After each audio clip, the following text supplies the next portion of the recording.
ভাইরে, অল্প কিছু টাকার জন্য একটা মানুষ এতটা নিচে নামতে পারে, এটা আমি কোনোদিন কল্পনা করতে পারি নাই। হায় রে দুনিয়া। তো গাইস, ঘটনাটা হয়েছে এমন, আমার ফ্রেন্ড ফেসবুক স্ক্রল করতে করতে ওর সামনে একটা অ্যাড চলে আসে। কোনো এক পেজ থেকে বিজ্ঞাপন দেওয়া হয়েছে যে একটা ফ্রি ফায়ারের আইডি সেল করা হবে মাত্র 2000 টাকায়। তো এই ভিডিওটা ও সম্পূর্ণ দেখে। এরপরে কি হয়েছে, ওর পছন্দ হয়ে যায় আইডিটা। তো এরপরে ওই নেওয়ার জন্য ডিরেক্ট হোয়াটসঅ্যাপ বা ইমো নাম্বার দেওয়া ছিল, তো ওই ইমোয় যোগাযোগ করে ওই অ্যাডমিনের সাথে। তো ভাই এরপরে ওই ভাইয়াটাও কিন্তু আমাদের আইডিটা দেওয়ার জন্য রাজি হয়ে যায়। তো এরপরে আইডিটা কেমনে দিবে, তো যেহেতু আইডিটার দাম ছিল 2000 টাকা, তো এরপরে ভাইয়াটার আমি বলি যে কেমনে দিবেন আইডিটা। তো ওই আমারে কয় কি যে 1000 টাকা আগে পে করবা, এরপরে ফেসবুক আইডিতে ছিল আইডিটা তোমাদের দিয়ে দিব আইডি পাসওয়ার্ড, তারপর লগ ইন করার পরে তোমরা দেন আর 1000 টাকা পরে দিয়ে দিবা। তো এরপরে আমি প্রশ্ন করি যে ভাই, অনলাইনে তো এরকম প্রতারণা হয়, তো আমরা কোন বিশ্বাসে আপনার টাকাটা পাঠাবো? 1000 টাকা দেওয়ার পরে যদি আপনি আমারে ব্লক করে দেন, তো এইটা কি হইব? তো এই কথাটা বলার পরে ওই ভাইয়াটা আমাদের ভিডিও কল দেয়। এরপরে ওই ভাইয়াটার সামনে ছিল কোরআন শরীফ। তো ভাই ওই ভাইয়াটা কোরআন শরীফ শুইছে, যে বলছে যে ভাই আমি কোরআন শরীফ শুইতাছি, আপনি আমার টাকাটা পে করে দেন, আমি আইডিটা আপনার দিব। তো ভাই এইটা যদি করে আপনার সাথে, তো আপনি কি করবেন? অবশ্যই বিশ্বাস করে নেবেন।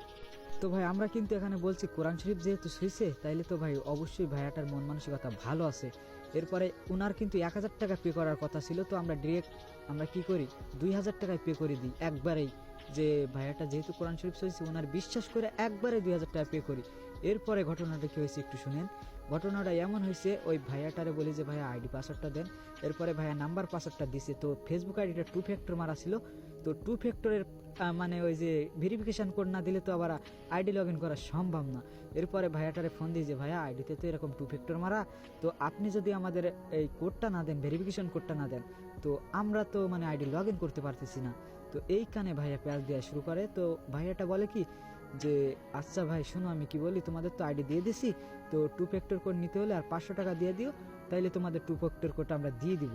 তো এরপরে আমি বলি যে ভাইয়া আইডিটা তো সেল করার কথা ছিল, আপনার সাথে আমাদের কথাবার্তা বলা হয়েছিল যে 2000 টাকা পে করলে আপনি পুরো আইডিটা আমারে দিয়ে দিবেন। তো ভাই আমারে কয় কি যে দেখো ভাই, তুমি আর 500 টাকা আমারে পে করো, আমার আর এই আইডির প্রতি কোনো থাকবে না, আমি তোমারে দিয়ে দিব, আইডিটা একবারে দিয়ে দিব। তো আমি আমার ফ্রেন্ডে বলি আইডিটা যেহেতু ওই কিনবে, আমি ওরে বুঝাইছি দেখ তোরে আইডি দিব না ভাই, তুই এর পিছনে আর টাকা নষ্ট করিস না। তো ওই আমারে কয় কি যে থাক। আবারও এর মাঝে আবার একটা ঘটনা হয়েছে কি, ওই ভাইয়াটা আবারও ফোন দিয়ে দিছে, ভিডিও কল দিয়ে কয় কি যে এই যে দেখো আমি কোরআন শরীফ শিখতেছি, আবারও তুমি আর 500 টাকা দাও, আমার আর আইডির প্রতি কোনো দাবি থাকবে না। তো ভাই আমরা তারই কিন্তু সেকেন্ডবারও বিশ্বাস করে নিই, এবং আমি আমার ফ্রেন্ডে বোঝাইছি এরপরও যে ভাই দেখ, তো যেহেতু 2000 টাকার উপর দিয়ে গেছে, আর 500 টাকা পাঠাস না, ও কিন্তু তোর আইডি দিব না। তো ওই আমারে কয় কি যে যেহেতু আমার 2000 টাকা গেছে, তো আর 500 টাকা আমি দিব ওর। তো ভাই আমরা কি করি, আবার কিন্তু তারে 500 টাকা পাঠাই দিই। এরপরে ফোন দিছি, তো ফোন মানে ব্লক করে দিছে এই থেকে। সে সময় আমার আর বুঝতে বাকি নাই যে এ আইডি দিবই না। তো তারপরে মোবাইলে নাম্বার ছিল, মোবাইলে কন্ট্যাক্ট করার চেষ্টা করি। তো ফোন দিছি, ফোন ধরছে। ধরার পরে আমি ওরে বুঝাইছি যে ভাই দেখেন অনেক কষ্টের টাকা, আর অল্প কিছু টাকা নিয়ে আপনি কি করবেন, হয়তো 2-3 দিন আপনার ভালো মতো চলবো, তারপরে তো টাকাটা ফুরাই যাব। সে সময় ভাই অল্প কিছু টাকার জন্য এইগুলো করেন না। তো হেই আমারে উল্টা পাল্টা বোঝায়, বুঝছেন। তো এরপরে আমি ওরে লাস্ট কোয়েশ্চেন করি যে ভাই আপনি কোন ধর্মের মানুষ? তো ও আমারে বলছিল যে ভাই আমি ইসলাম ধর্মের মানুষ। তো আমি বলছি ভাই ইসলাম ধর্মের নাম নিয়েন না, আপনার মুখে ইসলাম ধর্ম মানায় না, ইসলাম ধর্মের ভিতরে এগুলো নাই।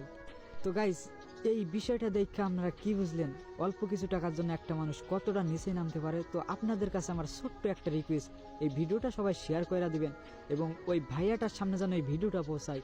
তো আপনারে আমি লাস্ট একটা মেসেজ দিয়ে রাখলাম এই ভিডিওটার মাধ্যমে, আপনি ভাই আমাদের সাথে যেটা করছেন এটা আমরা আল্লাহর রাস্তায় ক্ষমা করে দিছি, কিন্তু আর মানুষের সাথে এরকম প্রতারণা করেন না।